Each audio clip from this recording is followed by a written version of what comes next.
Camera, behave. Do I need more light? Do I need more light? Okay.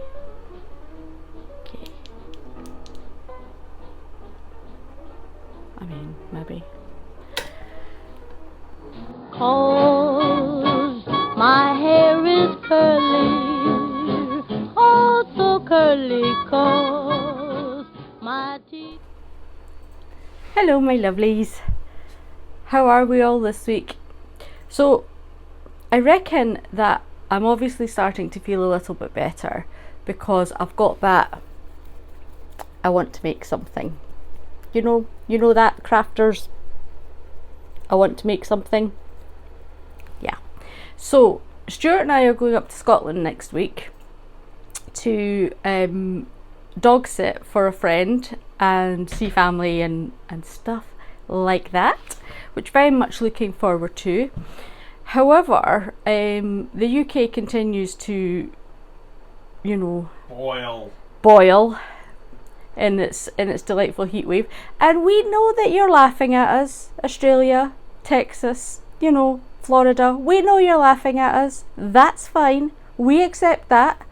Because, it's only fair, because let's face it, we laugh at you guys when you're putting on coats and gloves when it's 12 degrees Celsius. That used to be a Scottish summer. So, it's only fair that you laugh at us when it's 30 degrees Celsius and we're all dying. But let's face it, I am Scottish, right? I am Scottish.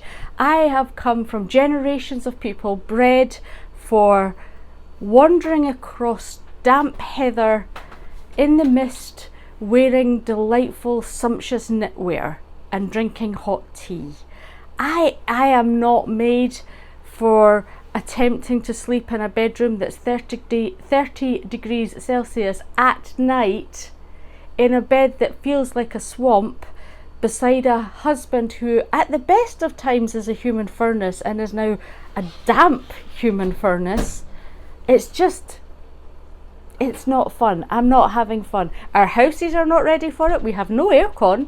I mean, we're talking 30 degrees Celsius with no aircon, people.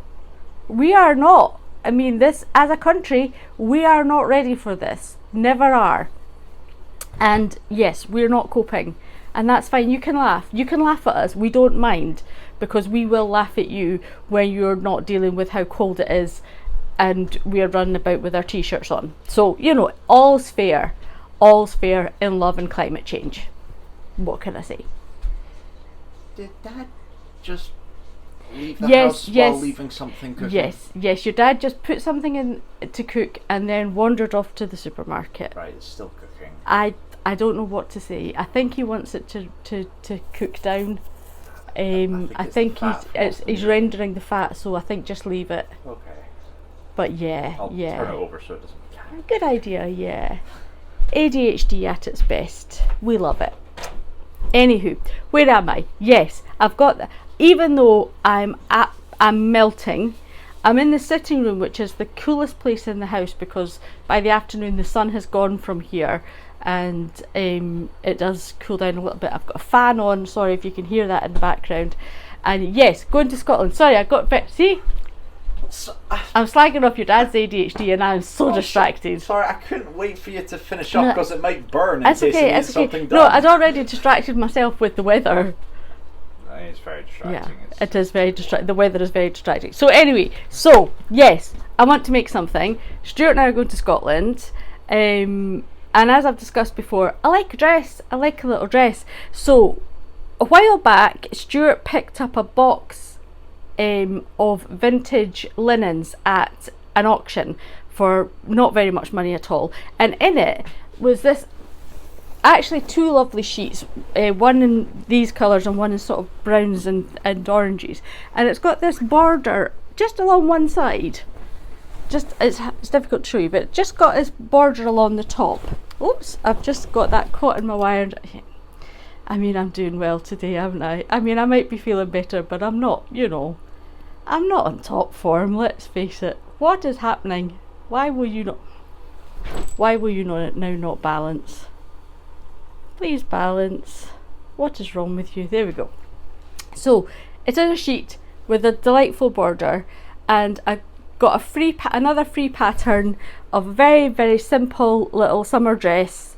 I'll put, if my phone behaves itself, I'll put a picture of the pattern here covering over the ladies doubles Wimbledon final, and I will try and remember to put in the description what the editing Liz here interjecting. When I went online to check what this pattern was called on fabricstore.com, I noticed that it is no longer a free pattern. None of the ones that I have used recently that were free patterns are now still free patterns. I don't know why. I don't know if you can still get them free when you first sign up or what, but I just thought I would interject that here. It's the Diana button-down pleated dress from fabricstore.com, but it is no longer showing up as free. Sorry, I'm not sure what's going on there. Pattern's called, because off the top of my head I can't remember. And we will get started. I'm sorry folks, I might be feeling better, but the brain obviously has not quite caught up yet. We're getting there. Right, I'm instantly pivoting. I'm instantly pivoting because the sheets are not doing, the placement of the pattern on the sheet does not go how I want it with the dress. So I'm going to have to think a bit more about it. So instead of using the sheet, I'm going to use this fantastic fabric that I picked up. I'm actually filming, darling. Oh, sorry. Which is a little bit thicker, but that's okay because let's face it, the heat wave's only going to be a few weeks long, and this is going to be your YouTube or your OnlyFans. Shut up. This is going to be used in Scotland where it might not be 30 degrees. Let's face it. So I think I'm going to do it out of this slightly thicker. It's still cotton, but it's slightly thicker. So a slight pivot already this early on, but you know, we just roll with it. It's fine. We're just, you know, we're just mucking about and finding out, aren't we? So let's get to it.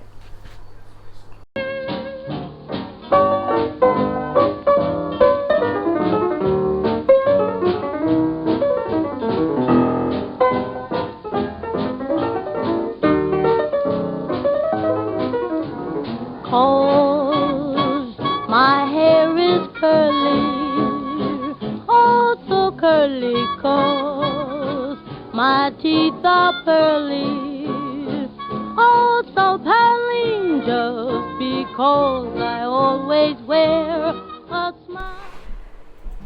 So, in a surprise to no one but myself, I'm not as much feeling better as I thought I was. So I've cut out the main parts. I've still got like the facings and the pockets and things to cut out, but I need to sit down. So I'm actually going to put my feet up and enjoy the Alcaraz Sinner Wimbledon's men's final and relax because I'm done. I'm done for now. Right, so it's the next day. I didn't have a great night. I didn't sleep very well. Sorry, just excuse this. It's still hot and it's off my neck, and that's all I care about. I didn't sleep very well last night, so I got up during the night and cut out the facings for the dress and the pockets. You'll see I extended the pockets because they never make pockets big enough. So I've cut all them out. The problem that I have today is I actually still don't feel very great. In fact, yeah, I don't feel very great, but I'm kind of restless, you know, that kind of, thank you, Albia. Oh, excellent, thank you, you just do that, excellent. So I am going to try and do a little bit of sewing, but I'm actually sat down in the chair and I don't know if I can move.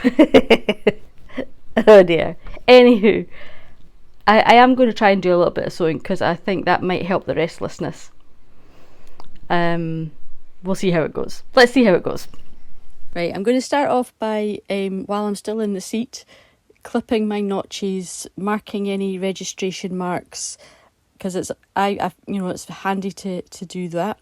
Then I'm going to sit and actually look at the instructions while eating some Percy pigs that Stuart and Kurt brought me in from Marks and Spencer's. No advertising, sorry.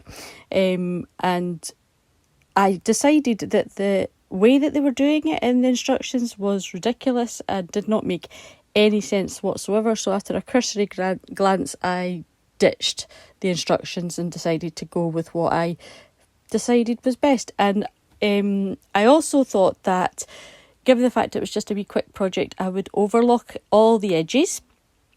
But before I overlocked the edges, I put the pleats into the top of the skirt so that I could overlock them in, and it was kind of basting and overlocking at the same time, which I felt was quite clever, killing two birds with one stone.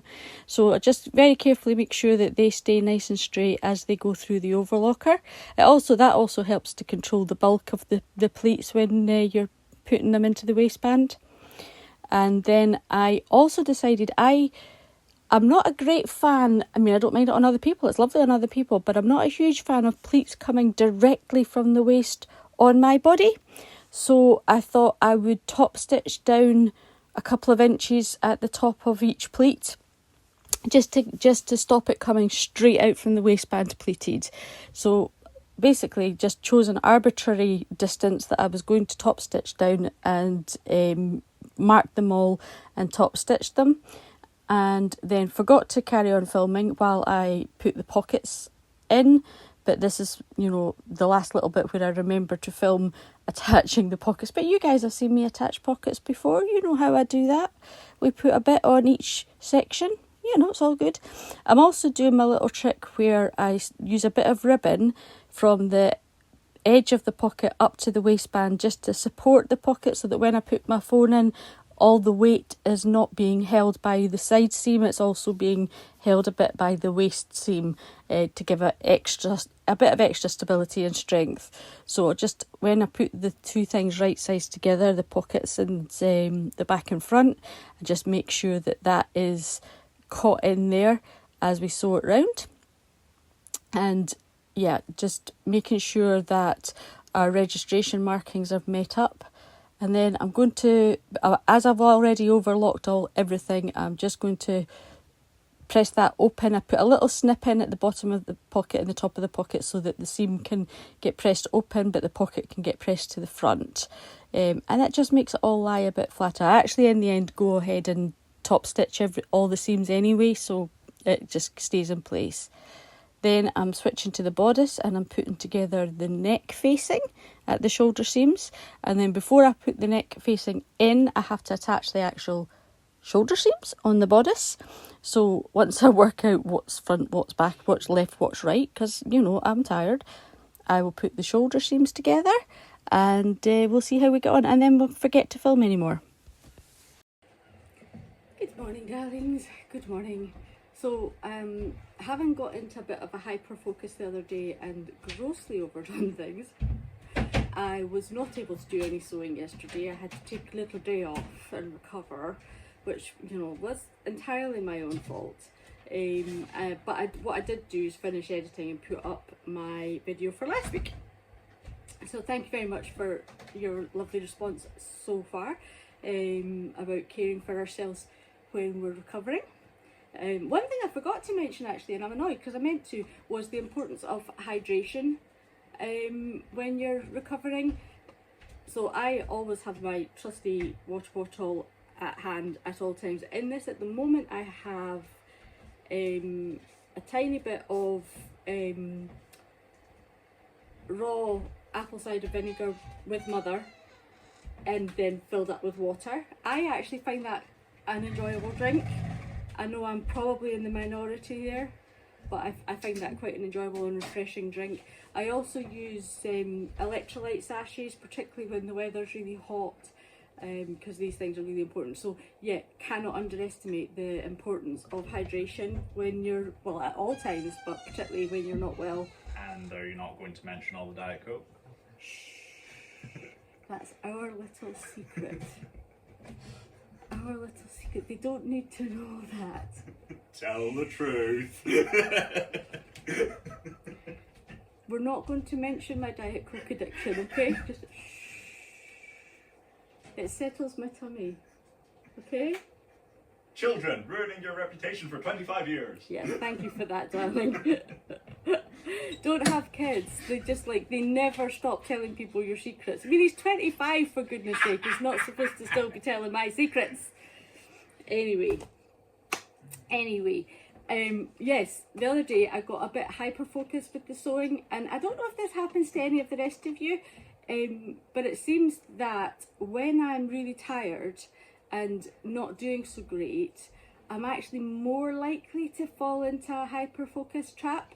I don't know why that is, maybe just my resistance is lower, but I got really into it and I just kept going way beyond what I should have done, and I really suffered for it.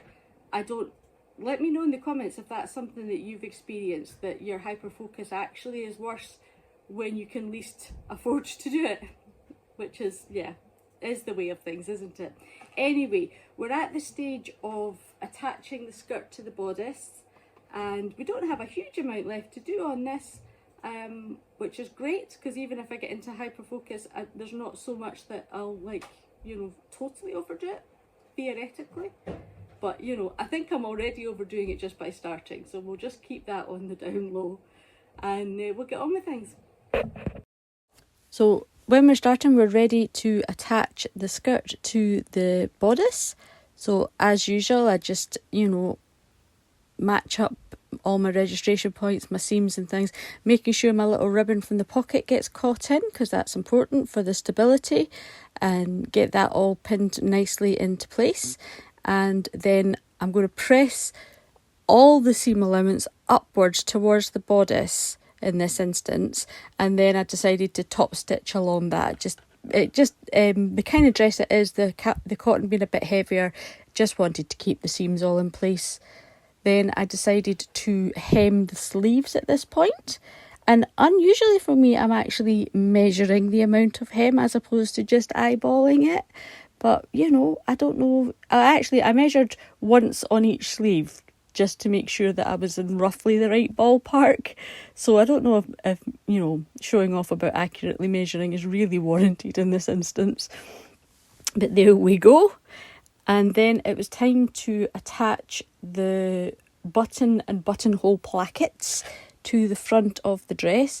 And again, the instructions had this in a really weird order. But I did kind of my own thing, and I pressed, once I'd attached the placket, I pressed the seam allowance towards the placket, and at this point you see me pressing in the ready to do a double fold placket, but I actually very quickly realised that this is not a good idea. And in order to make it all neat, I couldn't decide whether to do the hem first and then turn the placket, or to turn the placket first and then do the hem. So in the end, I decided to hem first, then turn in the placket. I felt that would look the neatest in the long, in the finished product. So that's what I'm doing there. And then, as I said, I realised that the double fold placket was far too bulky with this fabric, far too bulky. And because I'd already overlocked, I just folded it in half and sewed it down, because the overlocking is not going to let anything fray or anything. It looks perfectly neat. You can't see it. It's on the inside, and it was a lot nicer than the very, very bulky double folded placket. And then I worked out my button and buttonhole placement. Again, because I have a button box with lots of random buttons, I didn't have a matching set, because I think I've got 11 or 12 buttons on here. So I'm just using, I tried to sort of do ones that followed a kind of theme, and these are not the buttons I finished up with actually. But the most important buttonholes for me were the one at the waist, so that it didn't gape, and obviously the one at the neck, because that, gives you the starting point. And then I just chose sort of how many I wanted in between and measured an equal distance, and that gave me the distance between each button all the way down. Okay, so as could have been predicted, I hyper-focused and have done too much. But the dress has been put together, so I've decided I'm going to do hand-sewn buttonholes because that means I can sit in my comfy chair with my feet up. So that's what I'm going to do. I'm going to do hand-sewn buttonholes and buttons, and that'll be this little dress completed. But yes, I have once again overdone things. In the end, I did one hand-sewn button, but actually it was all too thick and so I went back to the machine. Soon our little ship will come sailing home through every storm, never failing. The day you're mine, this world will be in tune. Let's make that day come soon.